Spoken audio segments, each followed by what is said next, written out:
And we're live. Hello, everyone, and welcome to a brand new edition of the Fans of Power podcast. I'm Tyler Baker, and with me, as always, is the Rotten Amato, Joe Amato, and Nasty Nate Kennedy. I don't know how long Nate will be with us this evening, but I think he'll join us for some of the early festivities on this particular episode. Yeah, we'll talk about. I'll be here for the reveals and all the cool stuff. Then once you guys get into the comics, I'm bouncing so I can finish this shelf and setting up figures. Yeah, there was a lot of stuff with figures being shown, this weekend. And, boy, we were probably 30 seconds away from if we would have started live. I set something up in back of me in the background. It was something that somebody sent to me. And I was like, hey, I'm going to just open this up live and show everybody. And it just fell, but everything will be good. But, my God, if that would have happened live, it got me all paranoid. Oh, too jumpy. Sorry about that. But let me quickly acknowledge who we have in the chat room. Delva78, Zentron, New Adventures He-Man, Lewis Ashadina. I think that's how it is. And Lewis, this is the person that I want to show that sent me something as well. Zen Brown, I think I said Ashadina right, so I hope I got your name right. Grimbot is here. MOTU Matt is here. I'm still scrolling. 1 second. JD Gibson and Tags Media Animations, Kevin Sharp. So, bam, I think I got everybody. Quickly, I just want to show this. I was like, I didn't even really want to open it because I was like, damn, Lewis, you did some cool-ass art on this. The art was so cool on the package. I was like, almost don't want to wreck it, so I'm going to try to be careful opening it on the back because I don't want to mess this up. He had a cell that he wanted to send me, and I'm starting to take your advice, Tyler and Nathan, to where you say, Jesus Christ, Joe, if somebody wanted to send you something, quit being an ass and saying, oh, I don't want it or something. I mean, it's about time. Yeah. I was starting to say, Joe seems very enthusiastic about a gift. Like, he's not being an asshole about it. He's just like, I ain't. Wow, this is great. He's being a human being about it. He's turned a new leaf, and there goes the tablet. It's the new tablet. What the hell is going on? It's the Blair Witch Project. Hold on, I got it. We're going to see Joe standing in the corner here in a second, and someone's screaming. Okay. Sorry. God damn it. Those of you that have your Fans of Power bingo, go ahead and place your marker on Joe knocks all of his shit over. I won't knock anything else over. And Fedmon. We didn't plan this, people. This is real. This is real turmoil happening. Yeah, no. Before we start, it's like, now, Joe, you gotta make sure you knock something over. That's what the people want you to do. God damn. No, I was trying to be careful. And Fedmon and who else was there? Your favorite blockhead. Thank you for joining us. But no, I was like, like you said, why didn't you just cut it open with scissors? That would have been easier. Because I would be scared of wrecking anything. But, you guys always said, I could be hurting somebody's feelings by actually saying, hey, don't send it to them. And I never intended that. So it's like, if they wanted to be nice and do something that's cool. So he had a cell he wanted to send me. And I said, I really appreciate that. And I'll open it up live. So let's see what this one. Oh, I like that shit. Hold on a second. I apologize. It is first.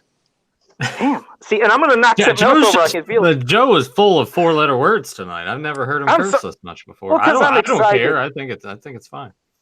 Well, this is pretty cool. It's like an Orko cell and also like a little Orko sketch that was in back of it from the cartoon. I'm hoping that is it showing up or am I? Yeah. Not. Yeah. Okay. Yeah, you get the pencil and the actual painted cell itself. Yeah. Yeah. Damn it, that's pretty cool. And Tyler, would you happen to know what episode that might have been from? Does it look familiar? Not right off. I mean, it's kind of one of those motions of I could not tell you that one right off. No.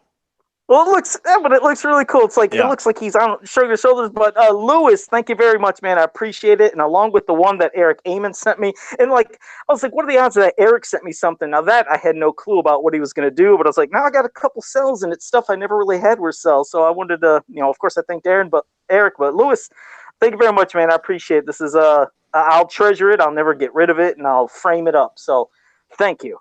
And there, I wanted to do that live. Do you have a habit of getting rid of people's gifts they give to you? Like, I won't get rid of it. Like, as if, like... Well, I always want to let people know because I know sometimes some people think that, maybe when they send something to somebody, that person might be, hey, thanks. And then just, I'll get rid of it. I'll sell it. But I never do that. Anything somebody sends me, I'm going to keep. Just like you really think Joe's going to... I imagine Joe never throws anything away. Like, anything. Yeah, well, is. no, I'm saying there's probably like old, like Big Mac containers from the mid Sneakers from '90s. middle school. Yeah, he's like, one day this will be worth something, but Yes, I can customize these old Nikes from 1997 here. Wouldn't it be terrible?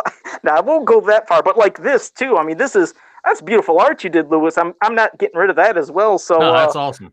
Yeah. That's really cool. That did a damn good job. So thank you, Lewis, very much. But all right, well, I wouldn't have passed it off to Tyler, Nathan, whoever wanted to start with anything else. But again, thank you, man. It's much appreciated. Oh, wait a second. Grim's asking me what number is next to the MU. Hold on a second. It says MU 71. And then there's a dash, and it says 224. So Grimbot, if that helps, hopefully he'll be able to figure out what episode. I'm assuming that's like episode 71. That's probably what that constitutes as. I'm just guessing there on that one because some cells I could actually, some of them like I can tell what that's from, but others like it's used multiple times. It's kind of hard to pinpoint sometimes. So see, I mean, like I said, since I'm new to this, I've never understood what any of these numbers meant. But okay. All right. Well, all right. Maybe episode 71. I'm sure Grim will back it up, but I guess that has some logic to it. So probably thanks, Tyler. Me and tell me, Tyler, you're full of shit, man. He's like, nope, you're wrong about that. But go ahead, guys, if you were to start off. Well, let's go ahead and talk about an exciting weekend at the Toy Fair. It's not just Masters. There were a lot of things that Tyler and I saw that were like, all right, well, if all of this is coming out this year. Then we say coming out, not just, like I told Nathan yesterday, not just, we want to do this, but then they get we lost our licensing. So all those great toys we showcase, you're not getting any of them.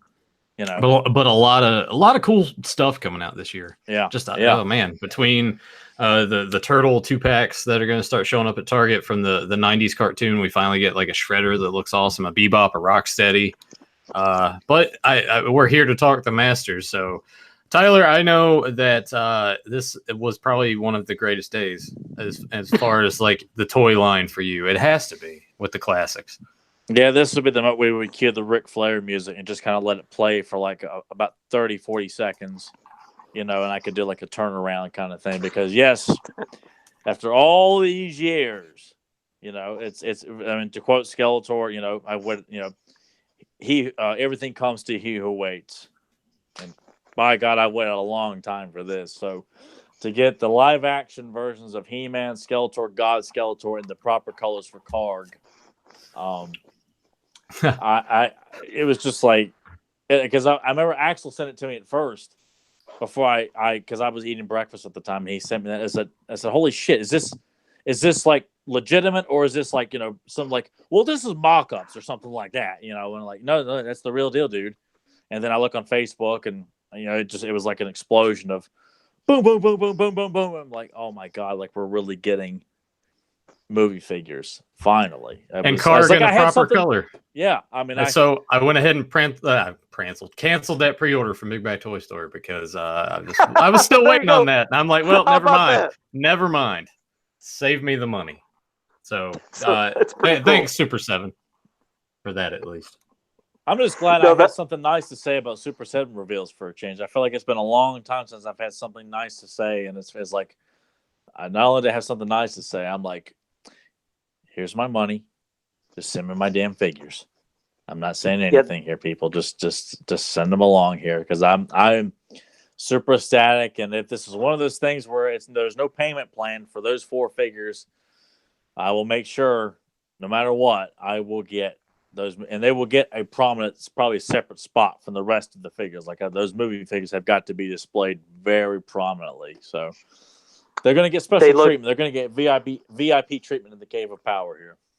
It was so awesome to see. I mean, just weeks ago, I remember when somebody asked me, hey, Joe, what are some of the reveals you hope to see at, Toy Fair? And I was like, man, in a perfect world, I'd love to see movie figures announced, and we'd see He-Man, Skeletor, and God Skeletor. And then, bam, of course, those happened. So I got some messages like, did you have insider info? And I was like, no, I didn't. And Tyler already knows. Even if I could get it, I wouldn't want to know it because I don't like spoilers. But seeing them finally happen is amazing because, yes, we've had Karg that was through a loophole through a magazine. See, some people thought it was the Star Marvel comic. No, that's not how that loophole happened with Karg in those different colors. It was from the Masters of the Universe magazine that had the comic with that color. That's how that loophole happened with his different colors. But yes, finally to have the movie colors, to have movie He-Man, to have Skeletor and God Skeletor. Just those will be great. I mean, those, like I've said, I haven't bought figures in years, but I'm buying those 4. I'm getting Holy those. shit balls! Yeah. Like you heard it. Joe has decided to clean the moth out of the wallet and put something in there that he can use. Well, until someone in the chat's like, "Don't worry about it, Joe. I already pre-ordered them for you. Don't worry about it." Yeah, and then Joe's turned over his leg like, "Oh man, I'm being showered with gifts." And he's rubbing gifts all over his chest and everything, and bathing in gifts. And oh no, you guys shouldn't have done this, man. But on the other hand, as awesome as that is, and it's already been brought up in the chat, $600 for Snake Mountain. That's kind of like that. Absolutely not, man. No way. Yeah, that is a month rent from me, dude. I just, even if it's $100, like a month. I mean, it's just one of those things. I feel like $600, man. $600, man. I mean, it's a chunk. I think we all knew it was probably going to be 500 or more. But yeah, when it was announced at 600, where they're doing a payment plan for 6 months, so you're right, 100 a month. And of course, with tax, it'll be more, and especially international fans, a lot more. And I've always said, yes, if you have the money and you have the room, hell yeah, more power to you. I hope everybody can get it, but.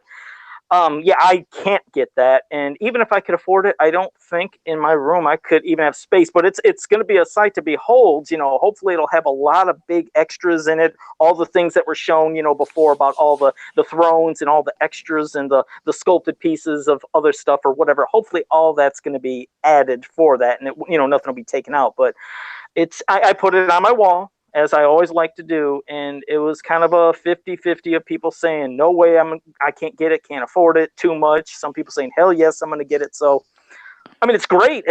And I think they said, is it March or May when they were going to start taking pre-orders? I can't remember the month. I know the movie figures were March, I was like, I wouldn't even bother to look for Snake Mountain.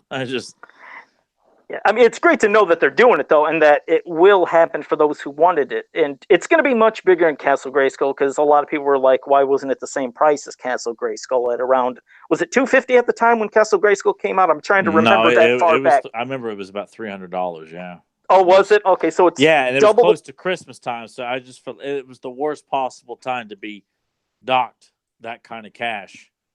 And I knew it was going to be a lot, but $600, man. I mean, it's a monster. It is a lot bigger in Castle Grayskull. It is, but it just feels like, dude. It's just one of those things. Like, because you pay all that money for all those illustrations, but I never paid $600 for an illustration. It's just kind of a scary thought to think of putting over $600 for. Maybe if Snake Mountain looked more like Tyler's face, he would pay $600 for it. Nah. I need a lot. I need a much bigger play set to really, facilitate the greatness of that facade. Yeah, it would have to be the size of an actual house. Pretty much at this point. Then I could justify $600 for that. I'll make that happen. Payment plan. Yeah, it's a whopper. Quickly, JSP and Curtis Ackerman, also thank you for joining us. And Spider Rat, somebody new, so thank you for joining us as well.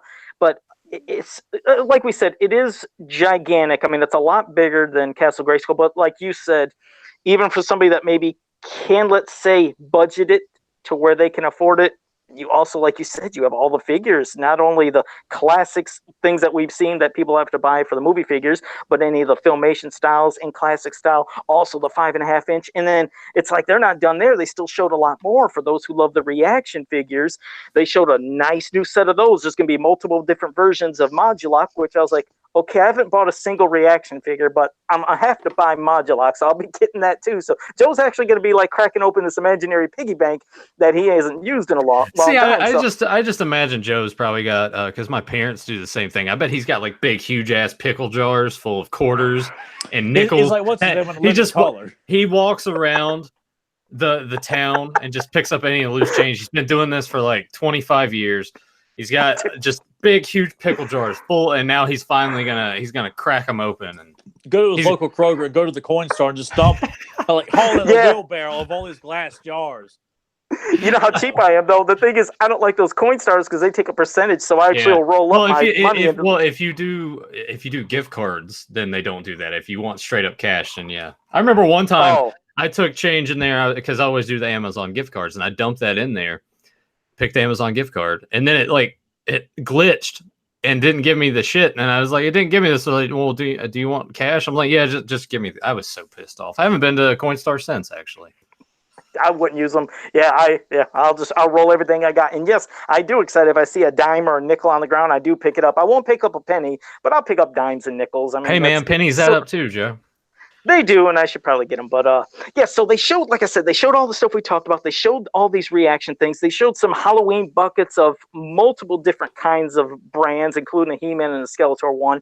But the other cool things is seeing that they're doing not the Toxic Avenger from the movie, but Toxie from the cartoon. They're doing him. Yeah, which is cool. They're doing him in classic style. And they even showed a Voltron. Now, Voltron is not muscled like classics, but they wanted to put it in scale. So they're doing a Voltron. But also the other cool-ass news that you seen off to the side, it said coming soon, Teenage Mutant Ninja Turtles in classic style. I was like, Jesus Christ, look at all this stuff they're doing. So I can't imagine what they're going to look like, but I bet you those will look badass next to all them classic figures. I mean, it makes you wonder, and I haven't listened to anything that Brian said about it. I just kind of have just looked at the pictures, and that's really about it.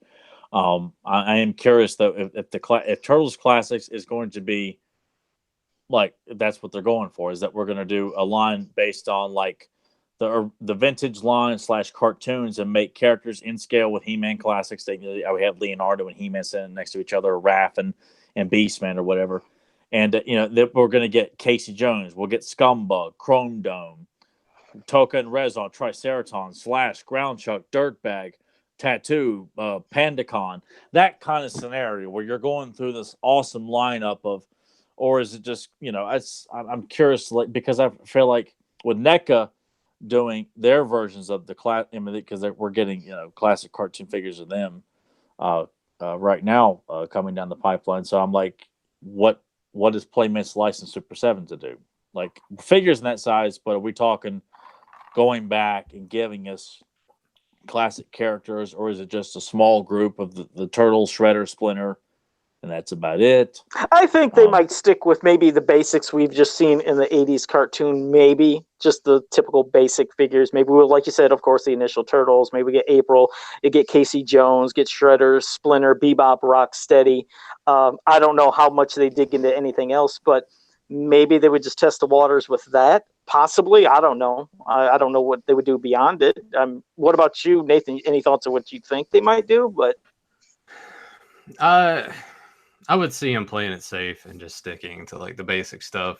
Maybe if it does well, but would anybody be, aside from a few people, Tyler included, be clamoring for like a Dirtbag figure? I mean, who the hell? I'm just saying, like, you got to think in terms too of when people think Ninja Turtles. I feel like maybe that fan base isn't as hardcore as Masters in that regard. Oh, I would probably argue that they're probably more hardcore fans of Turtles than there are He-Man at this point, because Turtles is still relative in the public eye. That's why I feel like with Turtles you could get away with, and like if Wave 1 is 4 figures, so you get Leo, Raph, Mikey, and then throw in Triceraton. You could kind of mix it up there, because Turtles is so popular right now that you wouldn't have to we got to go like with He-Man. It's always He-Man, Skeletor, He-Man, Skeletor, He-Man, Skeletor, He-Man, Beastman, Skeletor, He-Man, man. It's just like the same damn 5 figures over and over again. I feel like with Turtles you can get away with throwing a Pandacon or a Mondo Gecko into like the first wave, and like we can spice things up and then not just be the same, characters over and over again. Because to me, I feel like that's going to pull in interest, that they're mixing it up.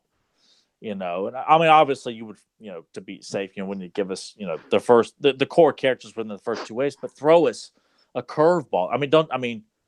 Do you guys not feel like that's relative? If with Turtles are going to be coming along the same brand as classics, why not? And I guess I'm also thinking from how I think. I don't know what Joe's concept is on the mythology of Turtles and like all the variety of characters. Is it pretty much just the basics? Well, I mean, the chat seems to be in agreement with you as well. Okay. For me, I guess I never really when it comes to the classic 80s cartoons, like, yeah, Turtles is up there, but in terms of what I see people gravitating more towards, it's always more of, especially in this, it's more like Masters, Transformers, and Turtles is sort of like, all right, well, this is, because it seems like most of the time when people were getting into Masters, especially at a certain age, by the time Turtles came around, maybe they're a little too old for it, or we're in that weird space where like, I'm too cool for cartoons, and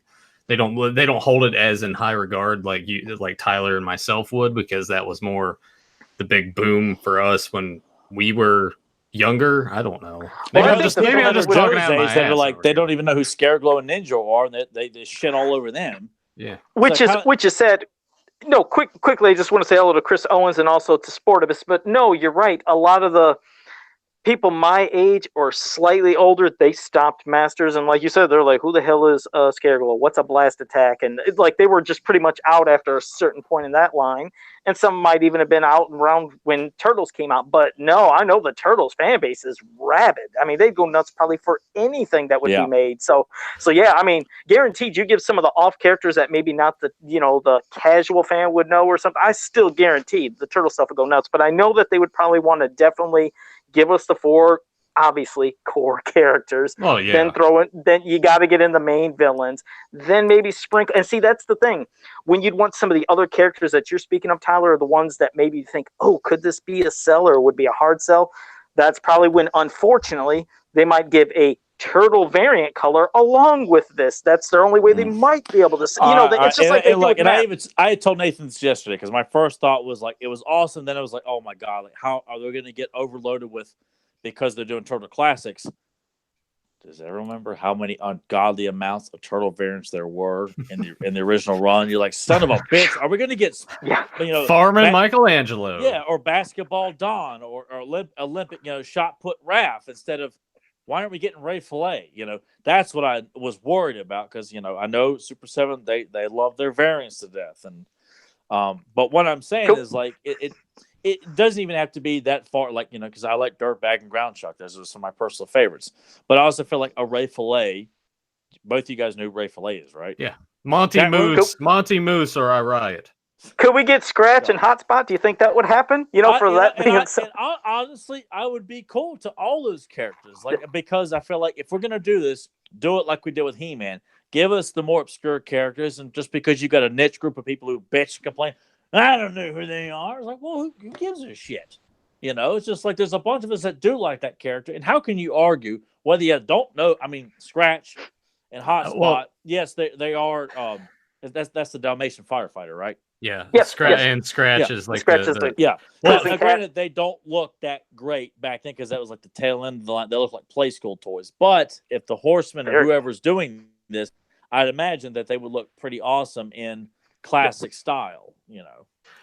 I do have a funny story about Scratch. Actually, I was in town and there was a new consignment shop that had opened up, and I went in there and I was looking, and they had this like a bucket full of figures. And I'm digging through and I was like. Because by the time Scratch and all those guys came out, I wasn't buying turtle figures anymore. But I have heard of Scratch. I've seen the prices on eBay, and I'm digging through there, and I was like, holy shit. Are you serious right now? And I bought a Scratch in my hometown, which is just, you wouldn't, a Scratch just showed up $1. Carded or loose? Oh, it's loose. If it was carded. Still valuable. Yeah, I know. Yeah. I paid $1 for it. And that was like, damn, it's sitting in a tub somewhere. Yeah, so that's how you treat Scratch. You threw Scratch in a damn tub. You need to put him out on a shelf. Well, now you know what I've been dealing with. Scratch though, man. Like those figures towards the end of the line were just like. So this is what Tyler, like he just said, what he was talking about. You get all the stuff in the world instead of showing it proudly or something. It's like, this ain't nothing. I'll throw this $800 figure. Just throw it in the tub, put it off the side. Nobody needs to see this shit. Tyler and I actually went to my parents' house because that's where all my comic books are. Because I'm just keeping them there for safekeeping, and we dug through them today just to figure out what I should take when we go down to an actual comic book convention and get them graded.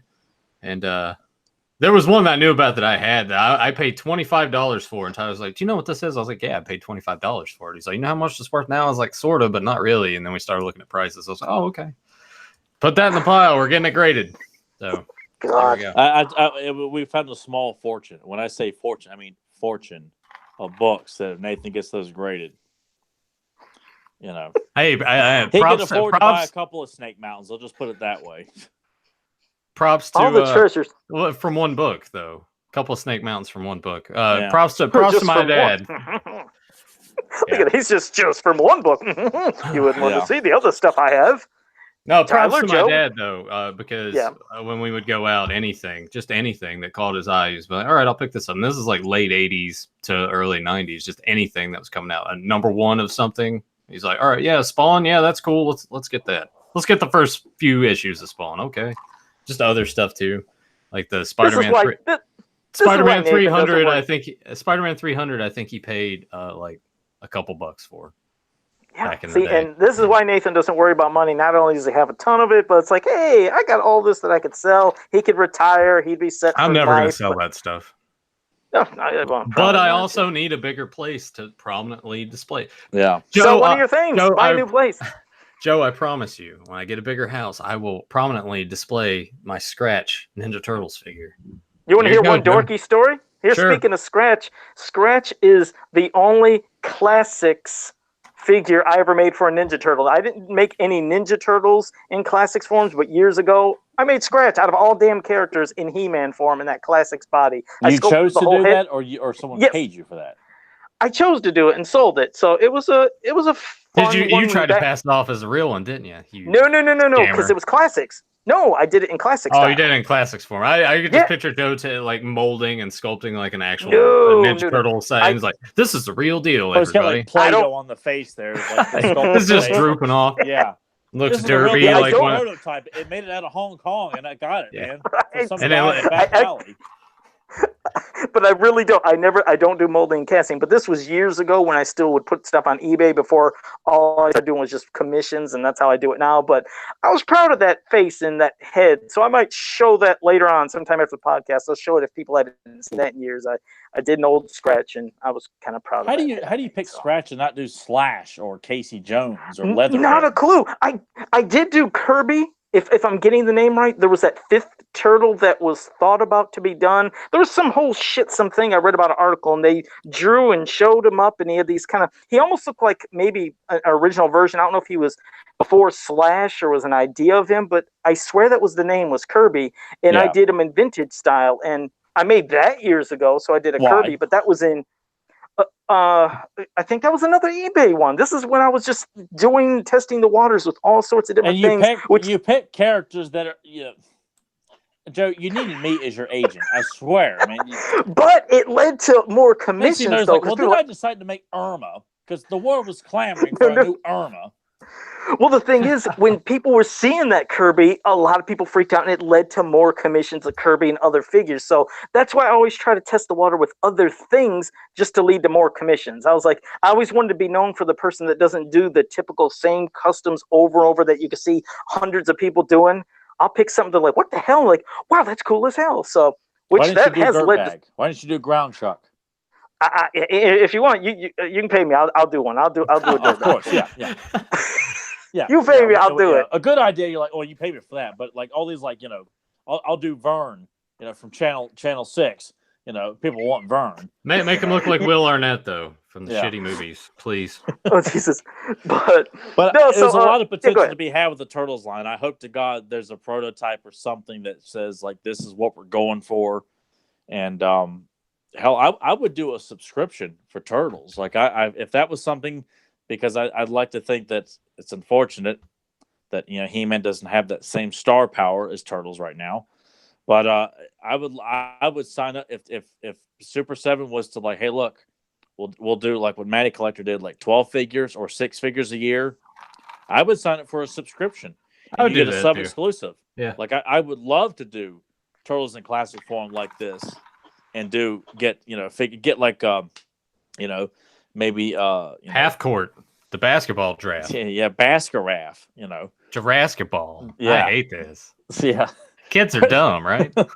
Reference to like this old YouTube video that was mocking the turtle toys from back then. Farming Michelangelo for the kids with an even temperament. Yeah. Joe's like, Yeah, I never. What? Yeah, I don't know that, and I never, like I said, collected any of the turtle figures when it came. we're not making those up. Those were real turtle figures. Yeah. Like, Oh we're not, dear God! Yeah. That many variants. I always heard Yeah. there was tons of variants in like an astronaut versions and other Yeah. stuff. Yeah, But all kinds of Jesus. shit. Yeah. Hey, Wow. kids, look at this shit. Yeah. So That's a funny. That's what I'm hoping.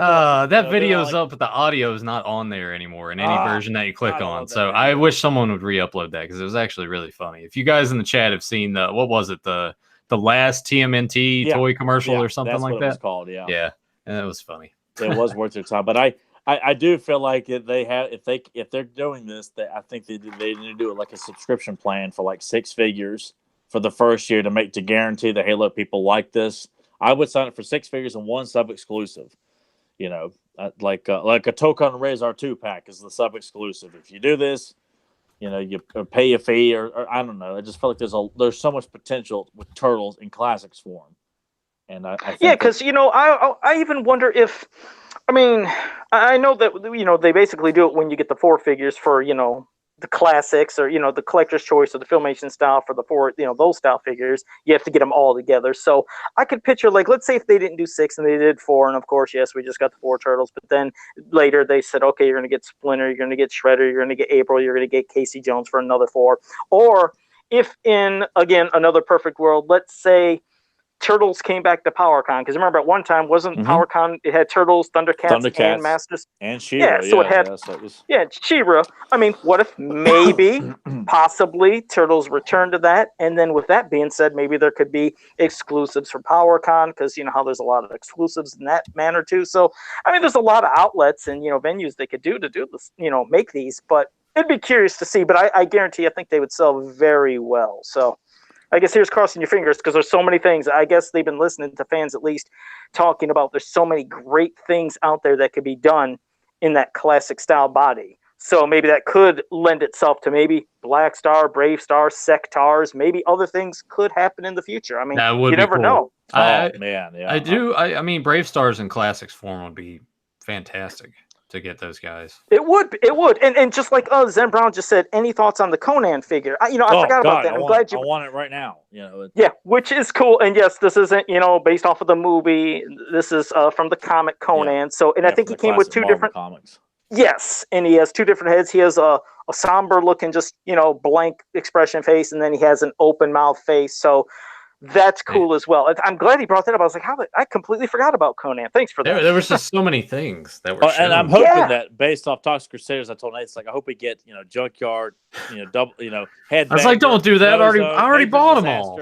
Radiation Ranger, Dr. I got to have all. Yeah, that would be awesome. God. It would. You know what? Do it, because I have all the other ones, and I'll display. I need to get those on one of these shelves over here tonight. But that would be cool to have like the original Playmates figure, and then like the bigger versions like in behind it, and just like have them all lined. I don't know. Especially if we're doing Toxic Crusaders, then you have Turtles together. Yeah. To have to cross over. I mean, because they look great. Muckman.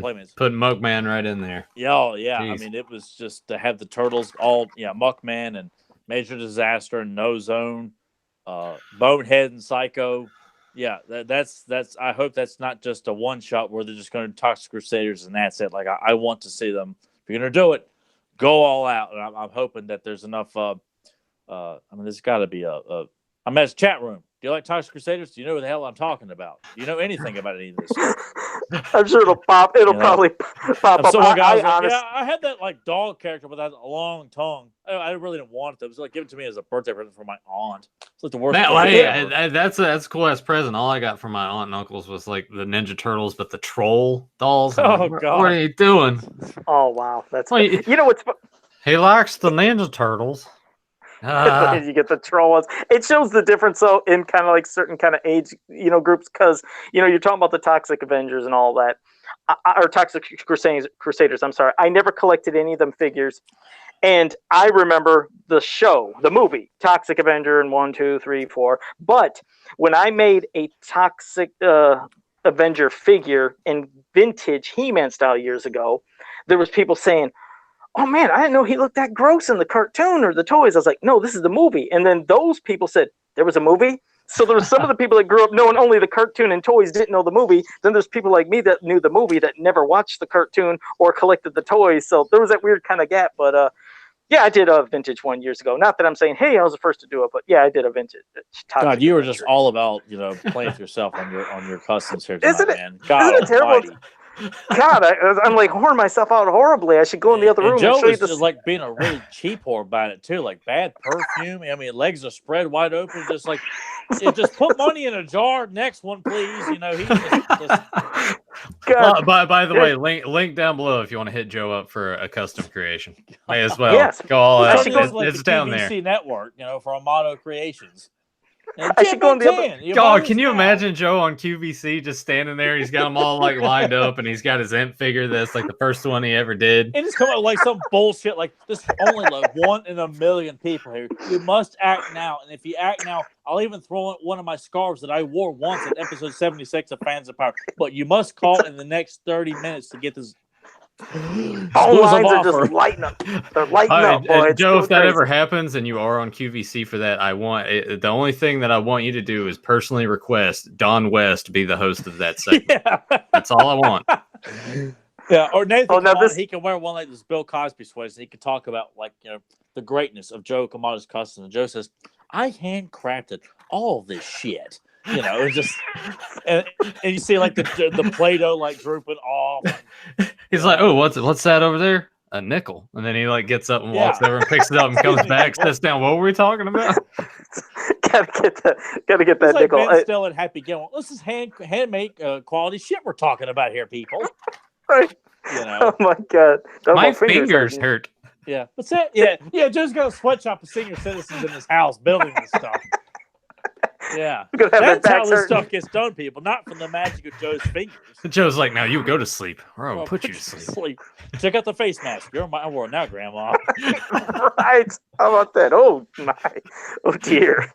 Oh Jesus! Oh crap! Man. I should go in the other room now, and I should get that slime pit He-Man that I was working on because I was doing a slime pit. Slap the hell out of that old man who just is saving up every nickel he can to go to McDonald's tomorrow, hoping to God he'll live to see another day. Exactly. Like, hurry it up. But yeah, I have a slime pit He-Man that I was working on from last week for a customer, and then of course they showed the transparent He-Man. I don't call him slime pit He-Man because slime pit He-Man, when he got slimed in the comic, did not turn transparent. Don't get me wrong, transparent figures are cool, but I figured if you want slime, Joe, what is this current trend of translucent or see-through figures that seems to be popping up all over the place?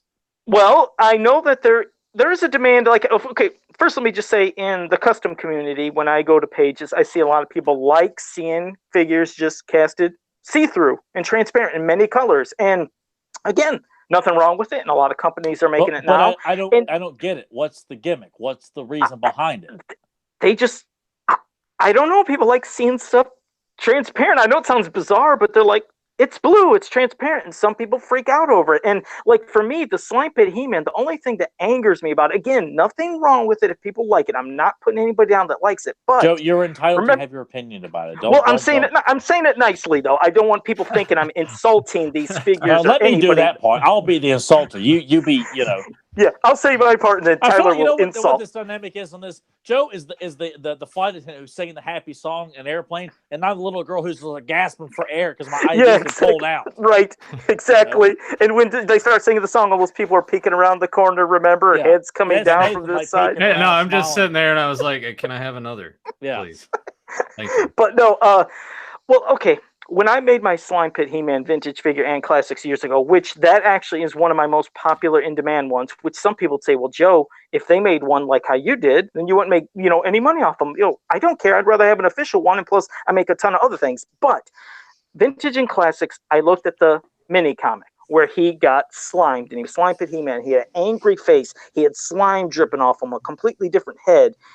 That is slime pit He-Man. When he got slimed, he did not turn transparent and just look like He-Man. He slimed up. He looked angry. He looked menacing. In fact, I have one in the other room, and I made him glow for this customer. He glows in the dark with all this glow-in-the-dark slime, but I made an angry version. So I see this, what they're doing. I'm like, it's just He-Man transparent green. That does not make him slime pit He-Man. But if people like that, cool. But for me, I would wish they would make a real, official Slime Pit He-Man. Do some sculpting, do some slime, have an angry face, and don't make him transparent because he doesn't need to be transparent. But that's why they need to have you on the payroll, Joe. I mean, I'm not going to be an ass. I almost want to go in the Is other it room just to cheap show or you guys. something? Like, is it just a circular? Like, hey, if we do it like this, we'll save like hundreds of dollars. So let's just do it like this and slap a label on there and say it's like I'm sure there's a method to it, but I also feel like there wasn't really some. Well, it's quicker. Thought that is that what it is? Well, well, pretty much what you just said there. I mean, to just make a transparent He-Man green and say Slime Pit He-Man, yes, I guess that would be a lot cheaper than doing completely new sculpting because to make the head sculpt, to do the armor, the body, it would all have new sculpt. So yeah, that'd be slimed all over. So I can understand them just saying cast them green, transparent, there you go. But yeah, I would like an actual slime one, but that's just me. But I love making them every time somebody asks for one because I've gotten so many of those. How about this? You guys, instead of buying that figure, just hit Joe up to make more of his vision. There we go. Because I mean, based on, and that's something that we hadn't touched on yet, that the PowerCon exclusives, which I about shit a brick when it was shown that we're going to get Slamurai finally. Yeah, so yeah. I was ecstatic that that and the Snake Horde Troopers are coming. And then the other two, I'm like, you know. What is, but by chance, the Starburst She-Ra, or is it Starburst or Bubble Power? Which one is that? Is it Starburst? I'm trying to remember. Yeah. I think Bubble. And is she in doll form? That's not a figure, right? Is that a doll? More like it's supposed to be more reminiscent of the vintage figure, which is more doll-like, so to speak. Okay. But when I saw a picture, I'm like, I'm not buying it. I don't need to see any more of it. It's too girly. Yeah. You know, I mean, but for the people that want it, buying a doll. I'm not buying a doll. You know, I just that's a kick-ass shirt that I got back here on display here. I don't need a very Barbied up, you know, even though I know it's based on the original toy line. It's not. No, I'm not.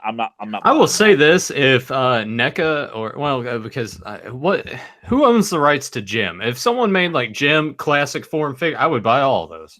I think that was a Mattel. No, is it Hasbro? Hasbro did Jim. Yeah, because I think. Yeah. So that's probably because the movie came at like a fart in the wind. Yeah, that movie. I actually did watch the movie. I don't know why. We got drunk and I still had HBO Go. Wouldn't you rather like set a bag of dog shit on fire and watch that instead or something? Yeah. I mean, at least the songs in it were cool, but everything else is just like, man. But I guess the point I was trying to make is that the movie was a flop and it treated the property with not much dignity. So that kind of makes it feel like, people don't like Jim. I have to say something real quick that you guys mentioned NECA. First, let me say hello to Psycho Ward in the chat room. Thank you for joining us. But let me say something quick about NECA. I'm glad to finally say, Nathan knows what I'm going to do with one thing, but let me say the other. I know going with this already. Yeah. But first, let me say I want to give them so much props on the Halloween 2 Michael Myers from the original Halloween 2 movie, because I've always said, damn it, I am tired of seeing the original Halloween Michael Myers made by NECA and this company and this company. It's the same damn part one. Then here came Rob Zombies over and over, and then here came the new version. I was like, he looks completely different in part 2, and God forbid 4 and 5, and I mean really 5. Oh, yeah, we don't need figures from those movies. But I'm saying the way you guys are always like going on and on. Yeah, because I'm gonna ramble, you know me.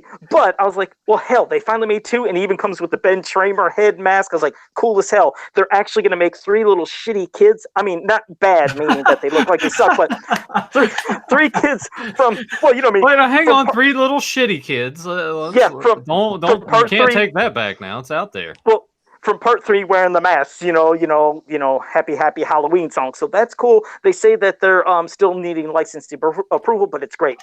Then here comes Friday the 13th. Getting more ultimates. We're getting an Ultimate 5. We're getting Roy, you see, with his mask, and when it popped off and other stuff. And I keep saying, Christ, can you make part 8 already? We have never had Jason. We never had Jason from part 8 from any company. It's such a unique look. And for them to keep constantly saying, well, part 8, not a lot of people like that movie, so they wouldn't want to. Oh, so you're saying part 5? You got 3 people at least right here that will buy that figure. It'd be awesome. Yeah. His slimy, different look, the yellow mask. Make part 8. Christ, for goodness sake, do it. We need him in our collection. Then we'd have every Jason stuff. I mean, Christ, they even made him in the dream form from part 5 with the worms out of the mask. They gave us a mask from the crazy part 5 variant went with the the white hockey mask that looked like nothing in the movie. We even got that, but we can't get Part 8 Jason. So, I had to do that because it drove me nuts. But NECA, yeah, they were showing lots of awesome shit. There were even these weird, like, funky, toony horror figures. I thought those looked cool. Those looked like straight up. I mean, of course, I like them because, I was in Scooby-Doo, so there we go. Oh, I didn't mean funky bad. I thought they were called Funky Tunes, or I don't know what it was called, but they look cool. And also, they were doing Pamela Voorhees as a figure with her old face looking all rotted. I did. What's up? No, I did get this from GameStop. And the figure is actually different. It's a little varied from the one that they released from Comic-Con, because that one a little more see-through, this one not so much. And when you open it, if it'll work. There we go. Oh, no way. Yeah. So it plays that, but the figure, if you can kind of see that, it does look different, and it also comes, I don't think her head came with the other figures. No, because I have that. Hold on a second. I have the original one. I didn't know that all that shit, what you were just showing. That is so cool. You can get a better look at it, but the figure does look a lot different. Yeah, because here's mine. Yeah, because mine doesn't have all that what you have. Mine's you're right. It was different enough for me to justify. It was $25, unless you're Eric Amon, who got it for like $12, because I guess he's got that Amato charm. And there must have been a girl behind the counter. She's like, oh, hey, I can give you this for $12. And he's like, well, I appreciate that. I have to talk with Eric, see how he did that. Get me one. Damn, that'd be awesome. But and they also have the Freddy Krueger one as well. But I passed on it just because the Freddy figures that I have are, I feel like I'm good with that. And he never really varied too much from movie to movie, whereas Jason just like evolved. You can never have enough Jason. You can always get tons of him. Oh, man. Christ. Well, yeah, that was a lot of toy talk. Before we jump on, you guys move to the Marvel stuff. Was there anything that you guys didn't like? I know we had already touched on the translucent figures and all that stuff, the power cons that Tyler doesn't care about. Was there anything else that you're just like on at all? No, hell, I was pretty pleased with. I mean, like I said, I was pleased with everything I've seen, and I mean, not just the second Escape from Masters, but they also showed a Bob Ross figure that NECA is going to be doing. I was like, I'm gonna have to get a Bob Ross figure. That look cool as hell. And they're doing the Golden Girls as well. I'm just like, I'm kind of tempted to get all those. I don't know why. That wasn't announced a while back though, that they were doing. Yes, it was. I thought it was announced a while back, but they looked cool too. But no, I wasn't disappointed with anything. I like I said, I was pleased, even with the figures that like I said, not picking on, but like with the slime version of He-Man. But otherwise, no, everything was great. And for those who can afford Snake Mountain, awesome. It's at least good to hear that they're doing it for those who can afford it. Yeah. No $600 Snake Mountain for me either. No, I talked to Spike about that the other day, and I'm like, I don't have a place to. I can't display Castle Grayskull, let alone a place that's even big. And $600 to me, it's just kind of a nauseating to pay that kind of money for something like that. It's just kind of, I just feel like I would really put that money. Yeah, and Joe said it too. There's a lot of stuff that's being, that Super 7's like with the last couple of pre-orders they've done, the vintage wave that's coming. Then you got the movie wave already. I mean, that's a lot of pre-orders coming. And I don't know when the Snake Mountain pre-order is going to start, but I mean, yes, it would be absolutely awesome to own that playset. There's no denying it, but I just... Oh, it's May. I'm sorry. Pre-order is in May. That's when it's going to happen for Snake Mountain. So, all right. So it would May, June, July, August, September, October. So, yeah, it would be before Christmas, so it wouldn't interfere with Christmas money. You may as well do it. Talk yourself into it. You know you want it. Blow all your money. That's an extra $100 a month, though, man. Well, I guess you're just going to either have to... cut out going tanning or just not eat for a couple weeks. Hey, Nathan, yes. You're a good friend to him. Why don't you just sell off Scratch or something and get that money to Tyler and let him get his... Nope. I guess if Nathan wanted, he could sell one of those high-priced books that he didn't know he had. Nope. See? Nope. Nope. I got you Viper Tower. Wasn't that enough? Yes. Yeah. I can't argue that. So I don't know. I honestly, I'm just not comfortable spending that kind of money on the place. I mean, who would be other than unless people it's the Eternia playset complete or something like that? I feel what if that's next? Like classic Eternia playset. What would you do? You'd be bankrupt. Yeah, that would be that's not even possible. That would never happen. As many people who actually say, "Oh, I want it. Oh, I want it too." who is actually Never going to fork happened. over the cash to make sure that this is actually a go. It'd be Like, a couple assume there's got to thousand, be a certain guaranteed. quota of Snake Mountains that have got to be like, okay, we're guaranteed this, and they're probably made to order. I'd assume something like this. Yeah, I can't imagine yeah. Super 7 making extras of this. Like, this is pretty much. I Just wouldn't think so. I couldn't imagine either. I just hope that once all this stuff starts shipping out, that there aren't any issues for anybody, and they come in the condition that they want them in. Nothing's broken. Things look the way that they were supposed, like how they showed them. It'll look very similar to that, and not off or whatever. I guess we're wrapping this up, and you guys are about to start the Star Comics, right? Yeah. So it was good having you. And real quick, I want to show one more thing. When I was going through my Star Comics, this ain't a big deal, but damn, how do I keep hitting shit? I'm sorry. Okay. When I was going through my comics and rereading for the Star one, I forgot that I have a Sonic number 1/4. It's a free one that back in the day in some of the video game magazines they would have comics, and boy, it's in pristine condition. But I was like, I don't know if many people seen that, because Archie Comics started doing Sonic back in the day, but this was the first one before they started doing the Archie comics that you buy at the stores. It was in one of the video game magazines, and it was issue number 1/4. Like 1/4. So you better go get that graded, Joe. Yeah, curious. Also, some of the old ones, like back in the magazines, they had a story of Sonic the Hedgehog, how he became Sonic the Hedgehog.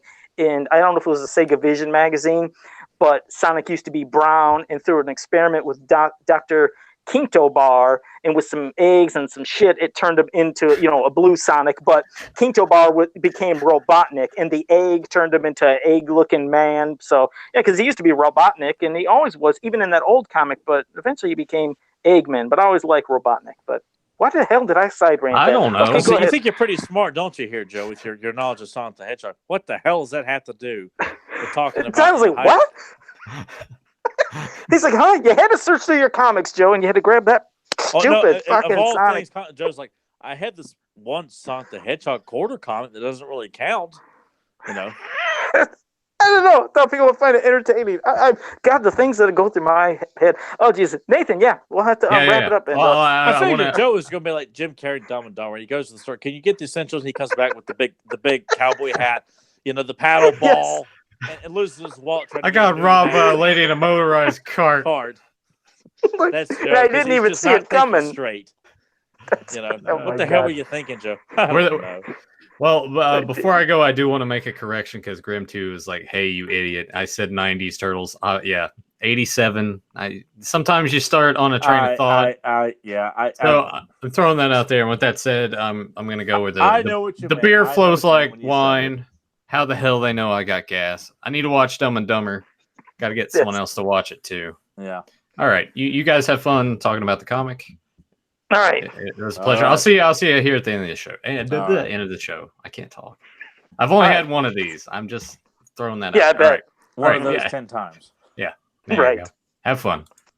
All right, Tyler. Well, I'll let you start off. We're going to talk about issue 12 of the Star Marvel comic back in the day from Masters of the Universe, where Here Lies He-Man. Everybody knows that iconic cover, which as a kid freaked me out, especially when, oh my God, did He-Man die in this? Of course, but I'll let you start, but a good story. I liked the story. Of course, we'll discuss the next issue next week, but go ahead. Yeah, it's a pretty, and it's been a long time, because I don't own it. This one and the next issue are arguably the hardest to find of that series, and Nathan has issue 13. It was over at his house tonight. I said, get that graded because it's hard to find. No, I didn't know that. I didn't know that. All right. It's so I had to read this on He-Man.org because I've never owned it, and it's been a long time since I read it. And it's a really James Eatock even did like a write up about the Star Comics series and focus specifically on the last two issues, because the tone of the series changes in these last two issues, and of course the series was canceled, and then there was the issue 14, War and Peace, which there have been pieces of that book released. Deucin, the name of the Facebook group that he moderates, the one about like facts and trivia about Master of the Universe, I forgot what it's called. Yes. But there's been panels released of that book too, where He-Man is sporting the movie outfit, and there's a lot of the movie elements used and there will be, I think, in the next issue as well. But in reading this too, it made me feel like that this was like what could have happened at the events of the movie. It's like this book kind of sets up if He-Man, which Adam gives up being He-Man in this, kind of reminiscent of Amazing Spider-Man 50. And because of that, Skeletor does take over due to the Cosmic Key, which kind of makes you feel like when this starts, it's almost like this is leading up to the events of the film. But it kind of felt like that. You're right. Like an alternate reality or an alternate, kind of a parallel dimension, because it involves time travel and they even mentioned Blade, don't they? They mentioned Blade, but they never showed him. But I think they mentioned. They refer to him as General Blade, which is like that's a nice touch to say, like, okay, well, since Skeletor won, Blade rose up and became one of the in the higher rankings of Skeletor's crew. So that's what it made me feel like, is that if you really actually wanted to see what would have happened if Skeletor had won, this is kind of what you saw in the movie if He-Man had not stuck around and gave up being He-Man, which also validates that whatever you say about the live action, if you buy into this, there is a Prince Adam, King Randor, Queen Marlena, Battle Cat, Clam Champ, everybody that you're familiar with is around. It's just focusing on this one particular story and kind of takes off in its own direction. So because of that, it's a brilliant story. It is, and it also starts off with the whole dynamic of what we said so many times of, Prince Adam. Maybe he'd like to just live his life as being Prince Adam and not have that mantle of, being He-Man and always having to worry about He-Man or making himself look like, as he said, kind of like a buffoon in everybody's eyes, as putting on this act. But they, Man-at-Arms tries to tell him, you know why you have to do this and to protect your family and all the secrets, and it's very important. But he figures He-Man isn't needed anymore. He's like, in the beginning, it was basically just me as being He-Man. He says, but look at all the heroes that have risen up since then. And they show, of course, Extendar, and you see Rotar, you see Clam Champ, that beautiful splash panel. Yeah. Yeah, so they show all these characters, and he's figuring, I'm not needed anymore. Which then does lead to an unfortunate thing when he's leaving the one room, and then you hear something, and Skeletor, bam, appears, and it's basically going to hold, Man-at-Arms kind of ransom, in a way to, hold him hostage to try to get He-Man to come. But if He-Man comes, this brainwaves is going to set off this kind of device that Skeletor has concocted, that when He-Man gets in range, it'll go off and blast He-Man to the future. But of course, it starts ticking off right there because, well, brainwaves of Adam and He-Man are pretty much damn the same thing, which sets it off. But, Prince Adam takes that sword to throw at that device, and when it blows it up, boom, it sends a sword into the future. And that's what happens. That's why, okay, what the hell can we do now? And that's when Man-at-Arms has a device that he has that can send He-Man 30 years into the future. And he says he'll send him, I think, a couple minutes. I don't know if he said before or after, so he can make sure. I think it was before the sword arrives. So then when the sword arrives, he can get it. But, well, of course, that backfired because, again, we don't want to ruin all the plot elements for you in case you guys want to read it on the org, or if you can search it down on eBay and get this gem of a comic. But it does show that, well, now he sees in the future what has happened. Now that there was no He-Man, how the world has now been taken over by Skeletor. And then you find out about the people that have died, and people are now imprisoned, and who has had to take over this mantle, and all the different changes. But he now sees that He-Man, yes, he is needed. Now he's got to figure a way of, becoming He-Man again and stopping this, obviously, to get the sword to go back to the past and change all this. But I'll pass it to you. But I loved it because it expanded upon the thing we always said about, Prince Adam once in a while, I'm sure, would like to just be Prince Adam, but they really went deep with it because not only just always being Prince Adam, not He-Man, but just forget it. He doesn't want to be He-Man no more. His whole point in that comic was to take the sword to Grayskull and give it to the sorceress and say, basically, find somebody else. And that it's like it carries on that notion from Prince Adam, and it makes sense. And I feel like it's a very validated storyline that it's great to see that it was really, it's given 2 issues, and it's unfortunate that the series was over when the stories were getting very, very serious. Like this is when you read this, people, it doesn't come off like a lot of the other Star comics where they're a little very lighthearted and really come off as advertisements. Like in this book, you don't see, like, there's mentions. I mean, you see the one panel of the Snake Man. Rio Blast is mentioned, but not actually shown. Clamp Champ is shown at an older age later on in the book. You got the splash panel of the characters, which was used as like a magazine ad also too. But it's not character heavy. It's just story driven, and that's what makes it such a special issue. And like not spoiling it, but Skeletor's taken over. It's called Castle Skeletor instead of Castle Grayskull. Mhm. Snake Mountain now is Prison Mountain, where anybody that has gone against Skeletor's rule, from men, women, whoever, they are sent there to work as miners in the mountain. Children are sent off to be brainwashed to follow Skeletor's lead. I mean, he's running the entire show, and in the center of all of this is an obelisk risen up with says He-Man's dead, to remind everybody there is no hope. Your hero is gone and has been gone for 30 years. And you'll see there's a resistance. We won't get into that because that kind of spoils what Adam is going to be running into when he does. But it's I mean, there's certain characters that are dead, some are imprisoned, and there's kind of a little twist with the ones that are imprisoned. And I'll just say that there's a fun little revelation with about Marlene and Randor as well. Yeah, I love that part. Yeah, I really like that part.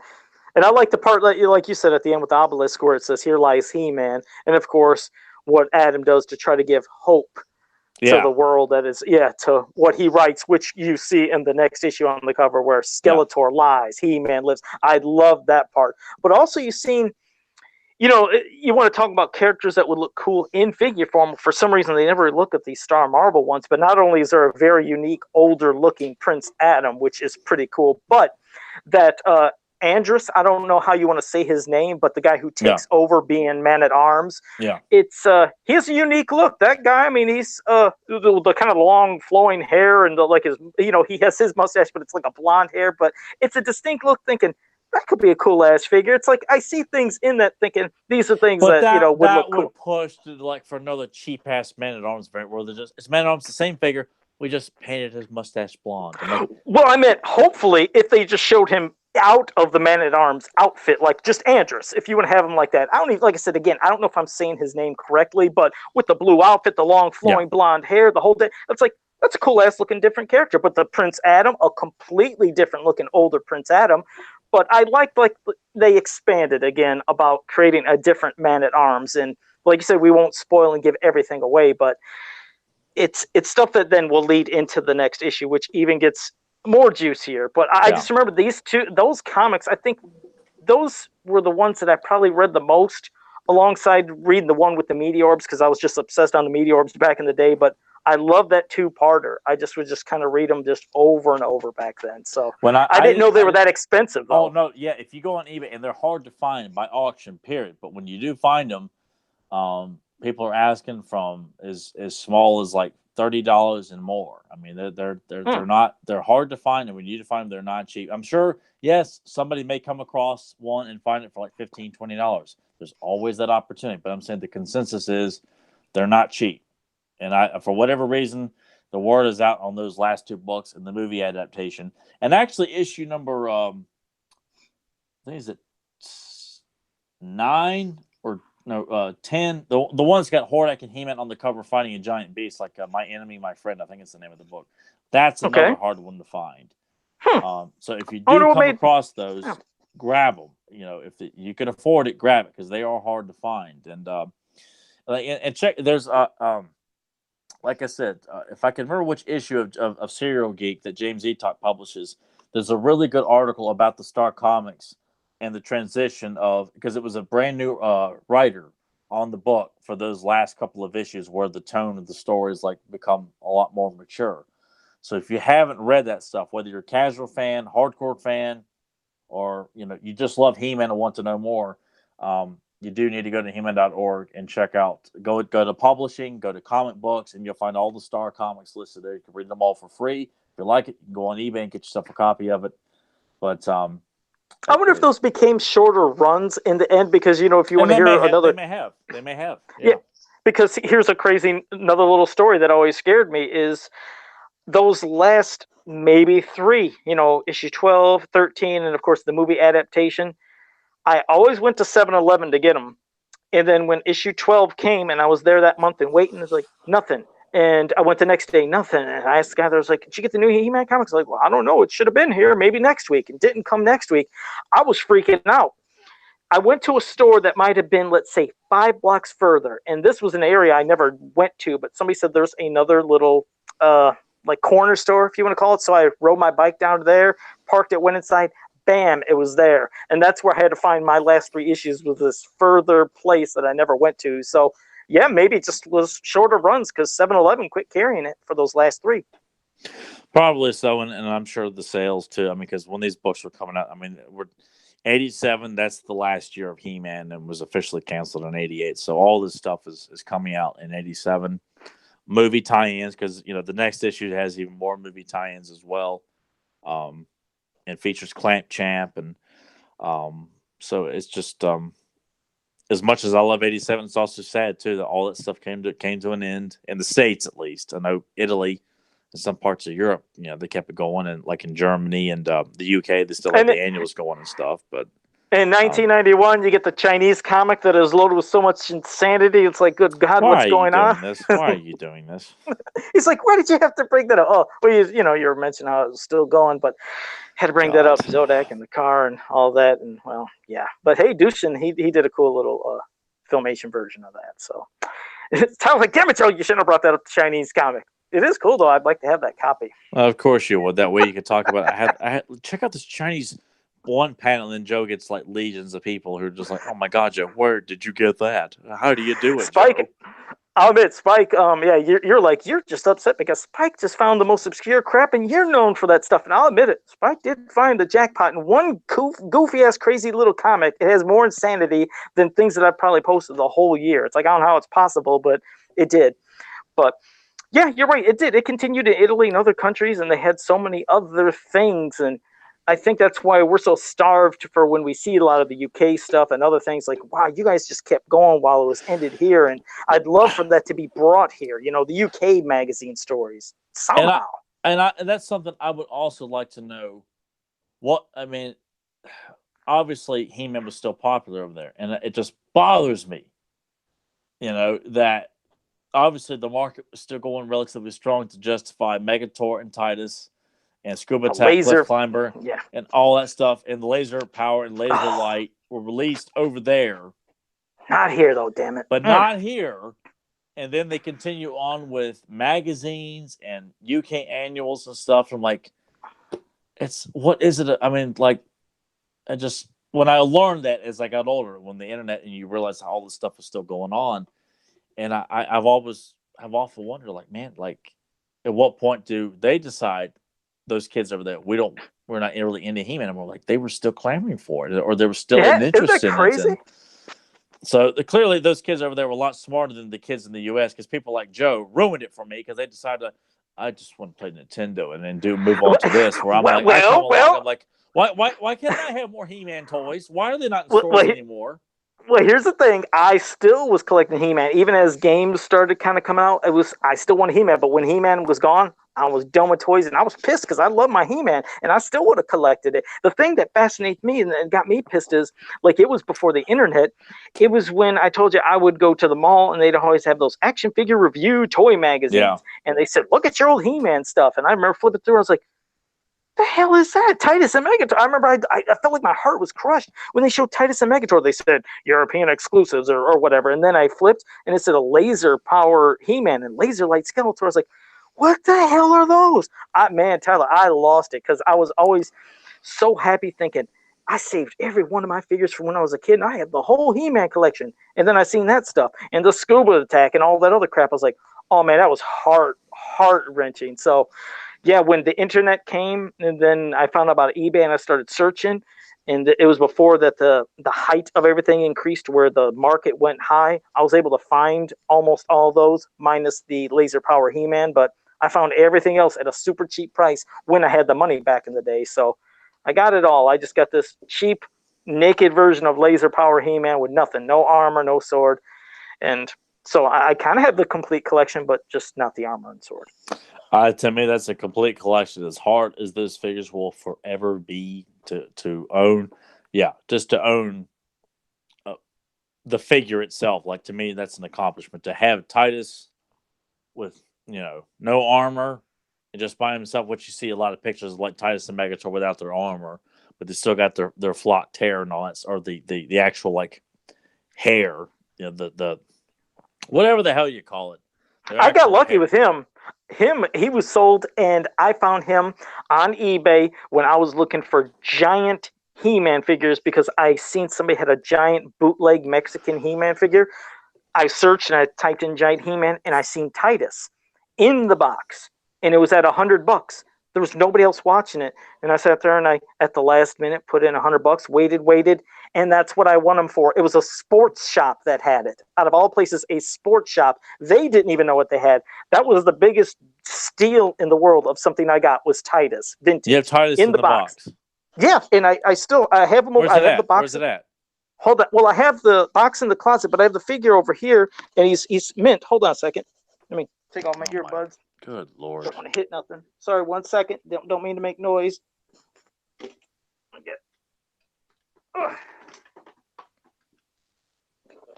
on a second, I got them in my lap.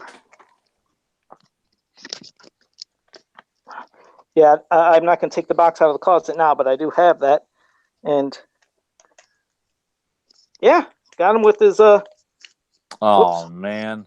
Yes, I got him, and he's got everything, and his perfect hair and everything. It's like, man, this was the steal. This was the steal of the century back then. $100. I was waiting for people to jump on him like crazy, just because they titled it Giant He-Man. He was not called Titus. He was called Giant He-Man. So I thank the Mexican bootlegs for that, and I have some of those over there. That's the whole reason I found him, was because of the giant Mexican bootleg He-Man figures. Joe, can I just have that? He's like, can I have it, man? Like, sure, I'll send it to you. Go ahead. All right. Take it. Take it off. I'll let you know when it arrives. Right. That's amazing, dude. Yeah, and a really, really nice box. Like I said, and that's safe in the closet. I absolutely love that box art of Titus taking on King Hiss. You got Hero and Squeeze and Tongue Lasher at the bottom of the box around that castle with the parapets and stuff. I've always found it to be a very fascinating piece of artwork. Of all the He-Man artwork that we got from the packaging, that scene, it just always resonated with me because of this, it's Hero, you got Squeeze, and this mythology of the giants, which I just thought was such an interesting concept that obviously never came to fruition. That's something I would love to see explored a little bit more. And because in the Powers of Grayskull comic, when the sorcerer says that's the land of the giants, which is the only hint of Titus and Megator we would ever get in the original toy line, and I'm like I used to wonder, like, giants, like what does that mean? I'm trying to remember, and I want to say it right because they have a story on the back of that, of course, on the box, and I know they have it in English, and I can't remember if it's in Italian as well. I'm just trying to remember. Yeah. But I know that, God, who was it? There was somebody that had the proof box of the U.S. version of that years ago that they sold, and I think they promoted on He-Man.org.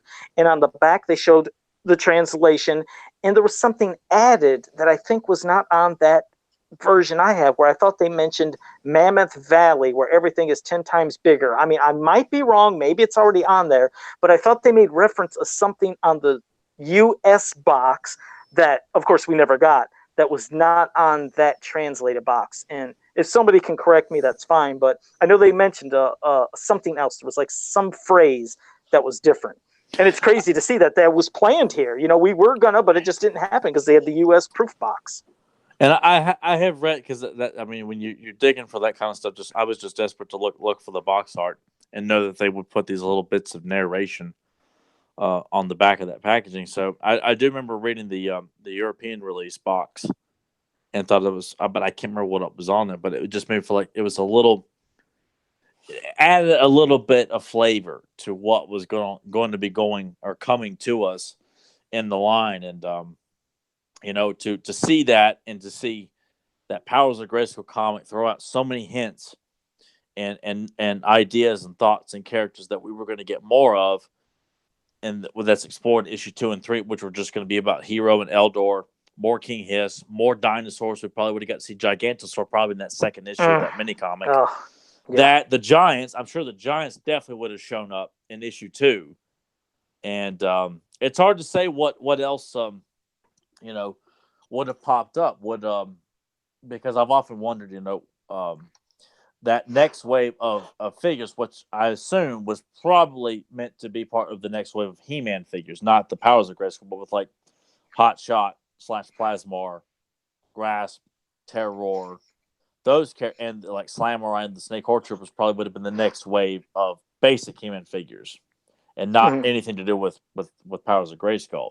But with this one, where the hell was I going with this? I really had just pulled a Frank Drebin here. I'm like, you're out in the middle of nowhere. We see all your rocks that you were walking on, around like all these wild animals and stuff. But it just really, and that's something that I hate to this day. Like, I'm sorry, we did not get what we were told we were going to get. Like, I'm not taking this time to slam, Scott and Alex those many comics that he did, but that Powers of Grayskull mini comic storyline is not done. It's not finished. It's not what we were supposed to get. And to me, that's something that I'd give my left nut to see those last 2 issues come to fruition, and to see Hero and Eldor explored more, to see Gigantosaur, to see the Giants depicted, and to have like Hero, befriend Titus. Megator is size, or it's probably like an out of control giant, like kind of like something that King Hiss would love to have under control, but like probably he's out of his mind. You can't control Megator, that kind of thing. Am I missing anything else in terms of like the Powers of Grayskull stuff that had been hinted at? No, you mentioned all. I mean, you mentioned Hero and Eldor. You mentioned the Giants. You mentioned Gigantosaur.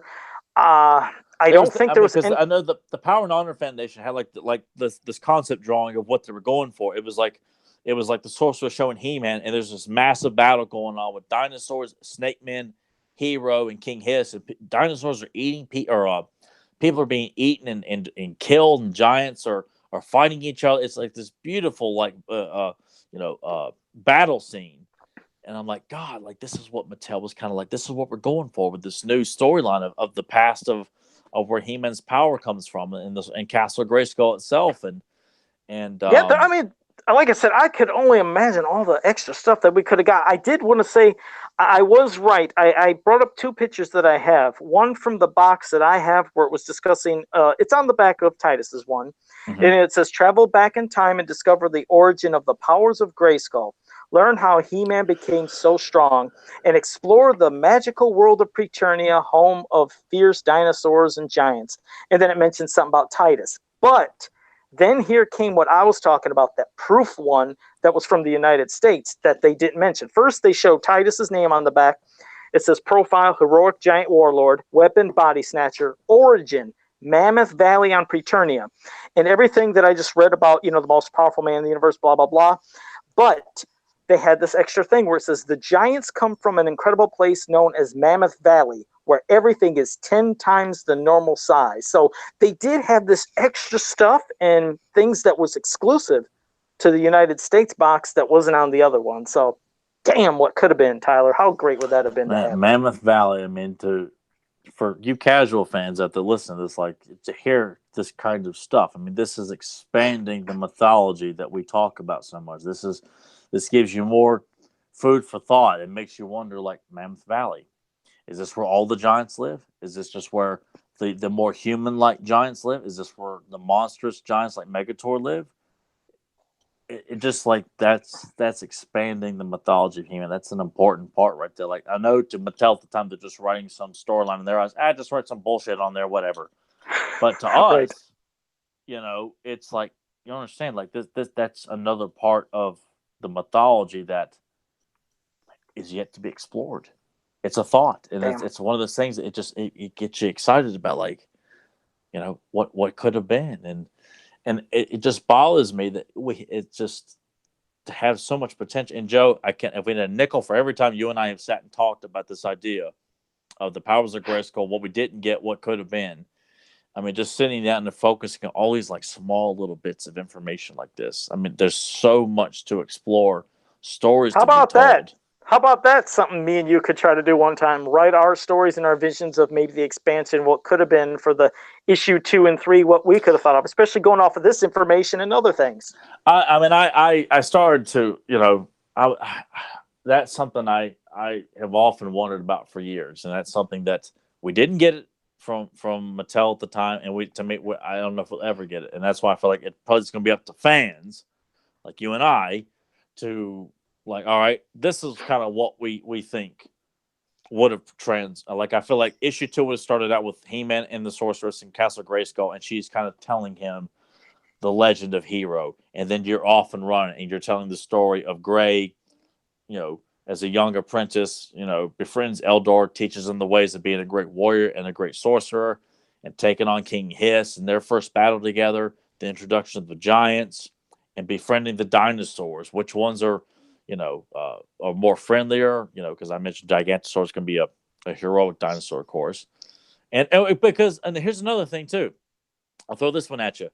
Turbodactyl is depicted as a heroic character for Hero on the box art, but is depicted as a villainous creature in the mini comic. Yeah, they flip-flopped on him.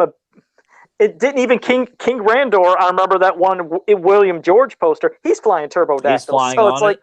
And even in the toy commercial for the dinosaurs, Turbodactyl comes in and saves He-Man at the end of the commercial. Like, kind of makes you wonder, like, is that like because T-Rex clearly, and even in the original concept drawings, was designed as a steed for He-Man, and they swapped it over and made it a steed for Skeletor / King Hiss.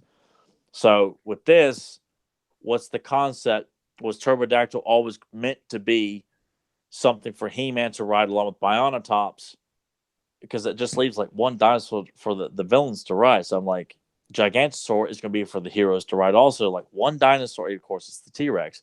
But it was just one of those things. Like, was Turbodactyl intended to be a steed for Skeletor, or was it meant? I think it was honestly going to be for Hero, honestly, because goofs like this happened in the mini comics. We've seen this before, but it's just an interesting concept, though. Like, it is. And for me, when I played with him as a kid, I mean, Turbodactyl was a good creature. Yeah, and same of course, here. Bionatops was. Yeah, and just for King Hiss, he was the one that was always with Tyrannosaurus Rex. I always had to have that, but I know this is something, and I hate that Larry doesn't remember too much about that issue that he drew. The last book we ever got was drawn by our good friend Larry Houston. But there's a sequence in on the assault in the village that He-Man has to watch. Like there's a giant like purple snake, like a massive one, like the size of a dinosaur, coming through the village attacking. I used to wonder, like, was that going to be like a possible toy? Is this something that Larry drew in to kind of fill in the gaps of the snake men attacking his village?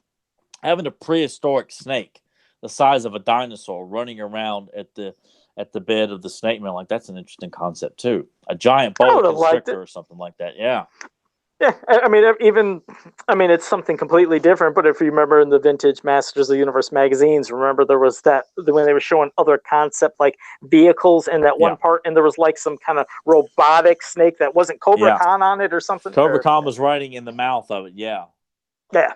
Yeah. So there could have been some cool stuff if we could add extra things. So I guess always the what could have been, but. And maybe someday me and Tyler will try to expand upon that. Maybe we could try to give our maybe somebody will have like, you know what, those guys know what the hell they're talking about. I'm tired of hiring all these schlubs who don't know jack shit about He-Man. Let's get people who know something about He-Man, who know how to write and know how to treat these characters with dignity, and not trying to come in and, I'm going to reinvent this and make a name for myself, prick. Well, we'll definitely give some respect, but that was like I said, it was a fun issue. And next week we'll wrap it up with issue 13. We'll see what happens in that without spoiling too much, and obviously leaving it to you guys finding it yourself so you can enjoy it all. But who that will just joined us late. Thank you for joining us. But now I'm going to pass it to the chat room. Any question you guys have for us, from the comics, the mini cartoons, the toys, anything you want, pop it up here, because now I'm going to give it to T-Rex in case there's anything he wants to talk about, pimp out, or recommend. Go ahead, Tyler. I've got notification. Kevin Sharp is going to try and join us on the podcast. So We just Okay. I'm just trying to make sure he's working, gets Hangouts up and running all right. But he's in the process of doing that to where we can get him on here and talk about, because he absolutely loves He-Man, as you people already know by this point. So we get him and talk to him about his time working on He-Man and his passion for it as well, and plug his beautiful artwork as well too. So we'll try and get that done as a guest in the near future. Other than that, I don't think I got too much of anything else to plug here. Other than that, I'm just super stoked that we're finally going to get movie figures again. I can't reiterate that enough. And to get Slamurai, that's $165, I think, for that 3-pack, if I'm not mistaken. For the 3-pack, with him and the 2 troopers, the 2 troopers and Slamurai. They're the only like multi-set that's going to be a power. The other 2, I think, are sold separately, like Starburst and Slime Pit He-Man. Those are sold separately, individually, and then the Slamurai and the Horde Troopers are sold together as a set. So, okay, yeah, I don't think they're up for pre-order right now, but if you can see pictures of them and everything like that, and I'm sure it's going to have amazing box art. Oh, no doubt. No doubt about that. But all right, man. Well, all right. Thanks for that, T-Rex. Zentron, I don't know your quote. I don't know if Tyler will. We'll have to find out at the end of the show. His quote is from a TV show. I'm glad to see that some of my genius is starting to rub off on you. No, I have no idea. Do you? Okay. No. All right. And Kevin Sharp, if you want to get on the podcast, you're going to have to draw me as Modulok with a scarf and stuff, in the background doing something, some kind of crazy pose. That's the only way you can get on the show, because Kevin Sharp's right there. He said, oh, yeah, coming soon. So, no, but I'm just messing. But, yeah, you could do it. No, I'm sure Kevin could throw together, a quick, sketch of us in some form or fashion for the podcast. I think we could probably get him to throw together a fun little thing, like Joe was the mad scientist Ma Joe Lock, customizing figures and destroying vintage figures for someone's personal amusement. And I'm imprisoned in the background, like, what the hell are you doing? This is mad, Joe. You can't destroy a Scarecrow figure because someone thought it was cool to make him Caribbean green instead. And Joe's like, he gave me $300, Tyler. I'm gonna do it because I did it for the money, Yeah, that's like I said, I'm somebody that you could pay to do anything. So yeah, I agree.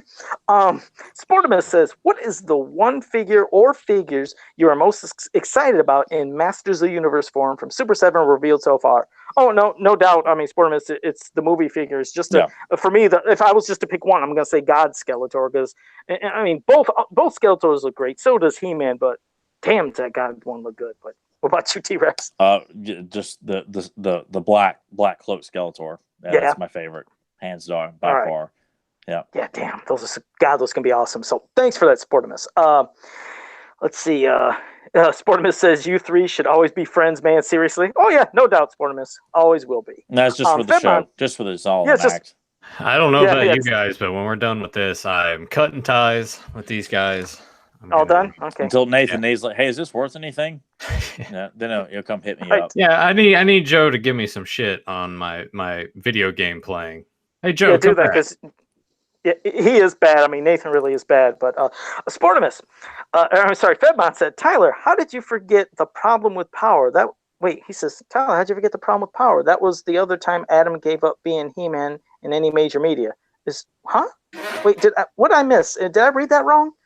Tyler, how did you forget the problem with power? That was if he's quoting the episode problem with power, I'm like, I don't have that episode memorized, so no, I don't take fault. He doesn't like that episode. I don't like that episode, so no, I'm not gonna have it memorized.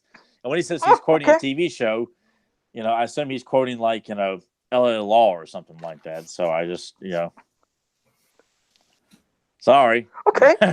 Jake and the Fat Man. Jake and the Fat Man. Major Dad, the Nanny. Yeah, I mean, any of those wonderful Evening Shade or Burt Reynolds. I mean, it could be. I wasn't expecting to be trying to quote He-Man. So, but that's one episode. Well, hold on. Evening Shade. Holy, I haven't heard that in a long time. Yeah, I used to love that show. Monday nights. Lonnie Anderson was on that, right?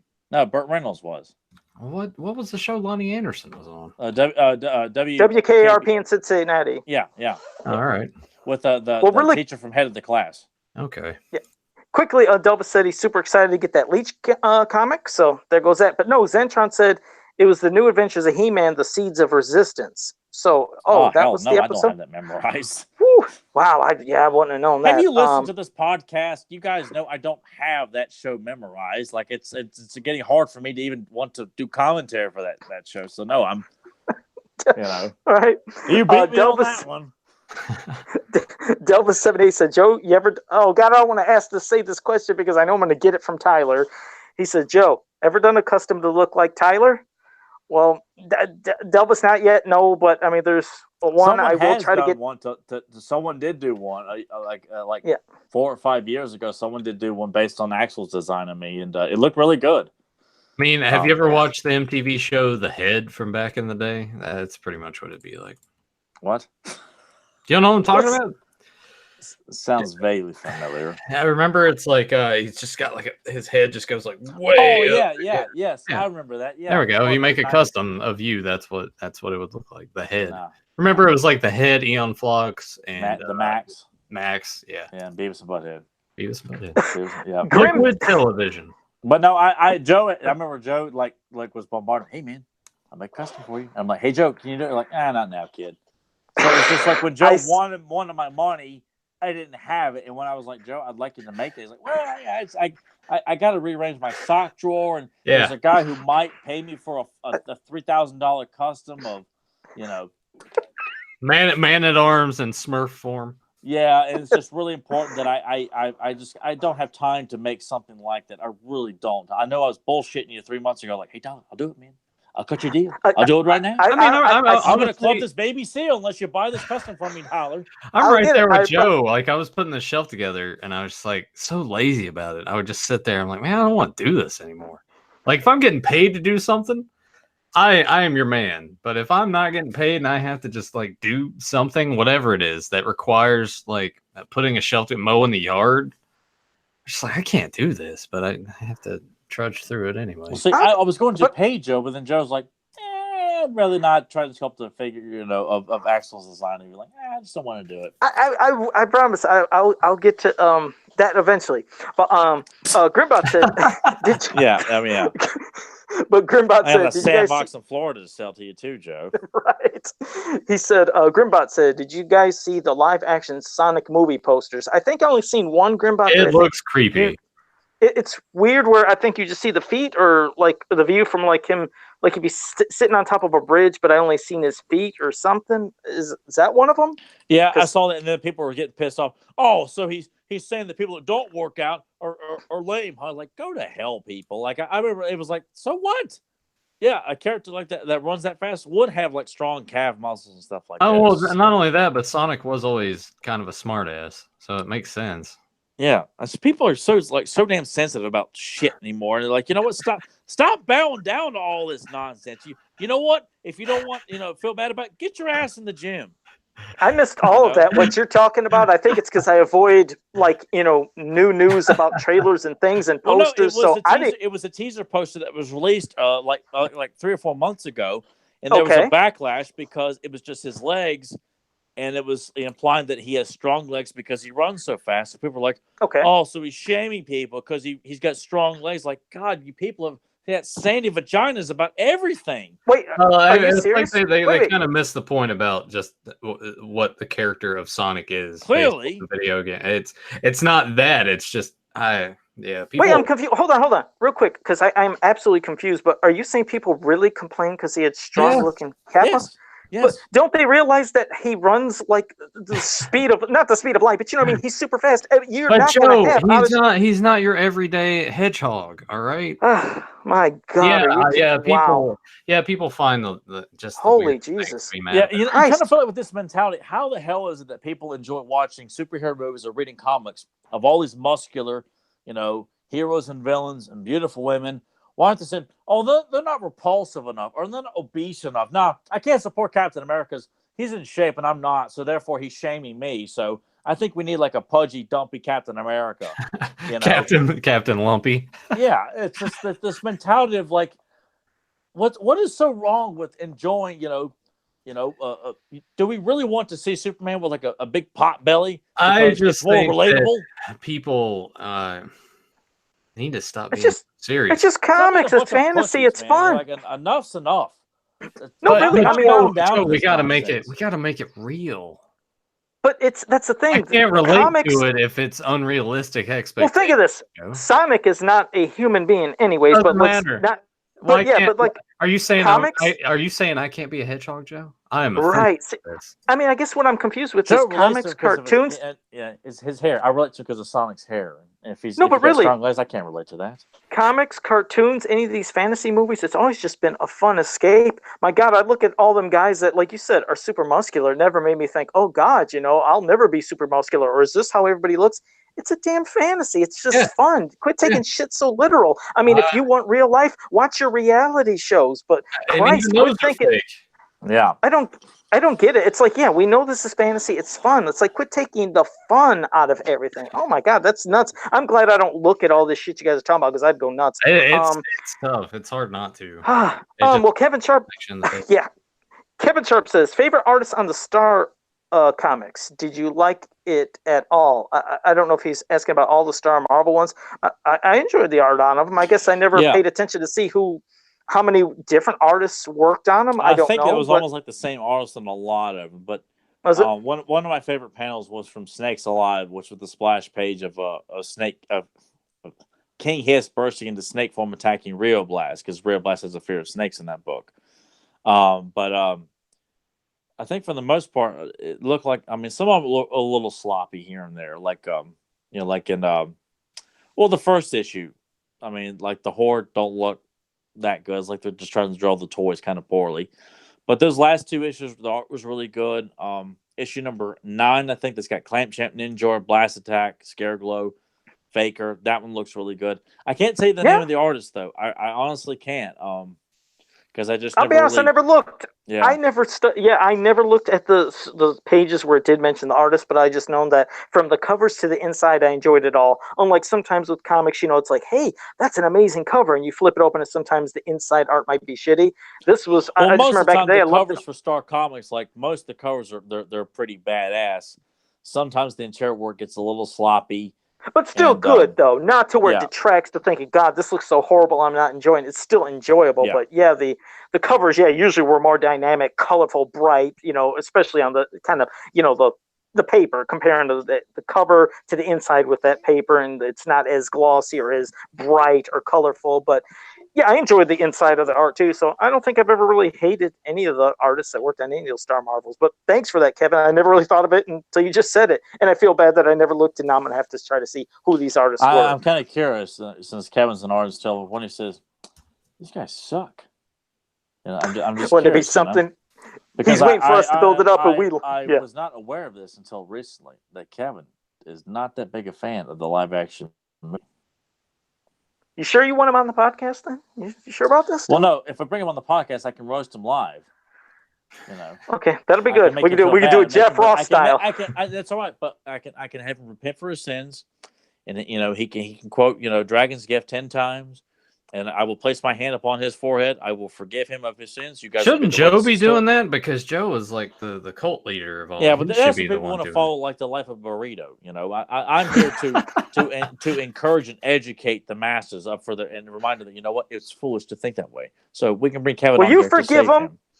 You do the forgiveness. I can do the beginning, where I could do the nasty Jeff Ross roast, where I could just tear him to pieces, just like Jeff Ross would. Then you'd come in and you could be the savior and forgive him and make him feel all good about all the sins. I mean, you know what? When you think about it, the live action Master Universe movie kind of was the beefcake of 1987.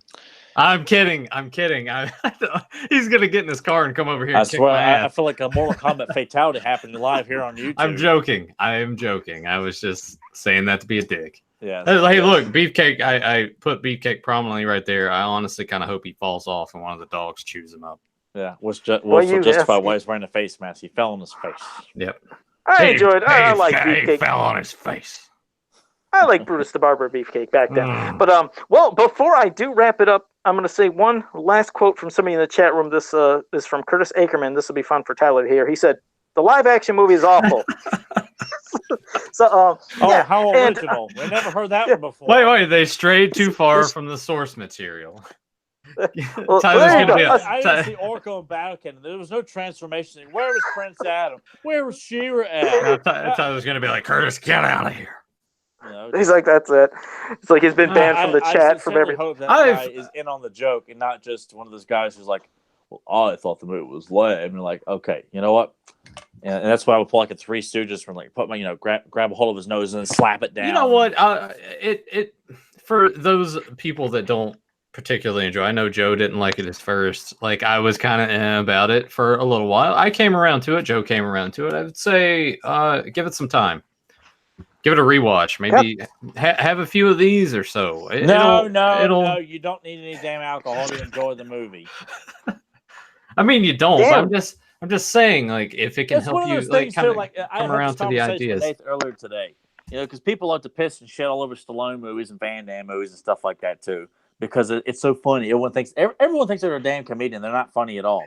But people really don't stop and break down why these movies are still so popular, what they got right, why do we enjoy them so much? Why do they have the lasting power? Yeah, and the live action movie, all this have come around and said it like, I mean, James Eatock, who said, which I had no idea, he wasn't that big of a fan. He has since, like, has a great appreciation for the film, especially learning about the behind the scenes stuff too. I feel like Tyler takes these people and like kidnaps them and then like brainwashes them. It's like, you like the movie now. If I could, I like that. Yeah. I'm a good boy. Yeah, I like the Master Z. Tapes the eyes wide open like that, so they're staring at like it. Clockwork Orange. Yeah. Just an over and over. And Justin Hune just joined us live. Thank you for joining us. But no, we didn't discuss, and we're not going to discuss the movie news again because I don't care that they said, "Hey, it's filming in Prague." It's filming in Prague. It's like, oh wow, yeah, man! Well, by God, I guess that puts down 20 years of speculation. Yeah, guys, you see me. I update it every year, and I don't do that to be a smartass. I just do it to show it every year that yes, there's new news. Here's the GIF. The meme. Yeah, well, how can they be like? How can any of this be? They haven't even cast anybody. The film, yeah. Well, hey, just let me say something for anybody that is new to the podcast. Like I said, it's not like we're ever knocking. Like I said, it's not that we're ever knocking people when they get excited about. We just want to let you know. Here we are. Don't get excited. Try to pretend like you're trying to candy coat what we're doing here. Joe, you put together that Batman slapping Robin for a purpose because you're trying to slap the people on social media. To kind of let them know. Wake the hell up, people. All right? How many more times are we going to go through this? It's been 17. Just to let you guys know, it's been basically 17 years we've been hearing this. Now, when they finally show that it's in production, obviously there's actors that have been cast and we're seeing filming and you see previews, then we'll get excited. But no, we're just letting you know, when you hear this information about it's filming, it's going to start. It's like, we've been hearing this same song and dance for 17 years. And no, it's never happened. Every time they say it, would we like it to happen? Yes, but we're not getting excited and we're not going to get talking about the movie until it officially does have a cast of actors and you see filming and then it's going on. Then we'll talk. Otherwise, no, it's just the same thing we've heard for 17 years, and I update that meme every year. You need to start using the Titanic meme where it's been 84 years. Yeah, just start using that one. Trust me, next year I'm going to update it to 18. It ain't going to happen. Remember how we were promised almost 2 years ago? Guys, it's official. We're getting the movie, and it's coming out December 20th of 2019. Yeah, 2019. Less still than a year, happening? People, that starts filming this summer. Yeah, so do you we're think it's going to happen? 5 months to film, post-production, pre-production, special effects. Oh, yeah, we got to cast the film, too. What are they going to throw out like an RCA camcorder out in Prague? And Tyler, you remember that 2 years ago? 2 years ago when we said that, we were saying the same thing we're saying now, and a lot of people are like, oh, come on, guys, you got to calm down. Have faith in it. It's like, trust me. And look what's happened. 2 years 2 years later. All that Billy Jack bullshit, And that's look, all this information is out there for people to look at for free. You don't have the time to put the facts together. You needed to say that differently than that Billy Jack bullshit. You made it. You just made it like I'm having to pretend like, well, Billy, little Billy. I did see the news there, and I don't mean to be the bearer of bad news, you moron. But it ain't happening. So that's our ending note is on that. So let me just say again, we love having you suckers here every week, and we hope you join us here next week because we love the interaction. And if you're new to the channel, make sure you like, subscribe, ring that bell down there. We always say that so you can get notified of new content. But yes, also subscribe to us so you can still always follow us as well. Any new content. And so again, thank you all for being here. And thanks for having Nathan pop up in this last little bit of it. We always having you love having you on too, Nathan. I'm getting exhausted, physically exhausted. So until next time, have a powerful day. How do you feel? I'm feeling a little hungry. That's it? That's it. Damn it. That's I don't know. how you do a quote, people. I don't know it, so I'll give 30 seconds to see if people in the chat room know it, and if they don't, then you'll have to give it to us. So far, I can assure you it's not from episode 85 of New Adventures of He-Man, okay? Okay. Let's see. Nothing yet. It's been about a 30-second delay. Say it one more time, and I just want to see if something comes up. How do you feel? I'm feeling a little hungry. Somebody said, well, Zen Brown said Masters of the Universe? The movie, I guess? Is that what he means? Yeah. Huh. Was that with was that with like a Man at fart Arms? church? Both of you guys just should have. How about that? Oh, there that is. Wow, was that with Man at Arms? Wait, is that with Man at Arms and Gwildor or no? Or I can't remember who said. He-Man in the music store before the troops attacked the store. Well, I applaud Zen Brown said Man at Arms. He knew it, so good job on that, man. I had no clue. So see, yeah, much like anything else. Jesus God! All right. I'd be very curious if we ever get around to doing a live action movie commentary, and I quote the movie after we do the commentary. If Joe we're like, I'll be so clueless. I have no idea what it is. I'll be clueless. Like I don't know what it is. Like Joe, you just watched that movie. We just did the commentary for it, and you still don't know it. That's all right, Joe. I'm there. I'm there with you. Short-term memory. Whew, it's bad. See you guys. Just kind of slouching down deeper and deeper and deeper into his seat because he's been drinking so much. Hey, oh, Jesus. Poor Nathan. Only a little bit. Come on, guys. Catch him drunk in probably about an hour. I'm sure he'll be playing some games. See you guys next time. Yeah, maybe. We'll see. Yeah. All right.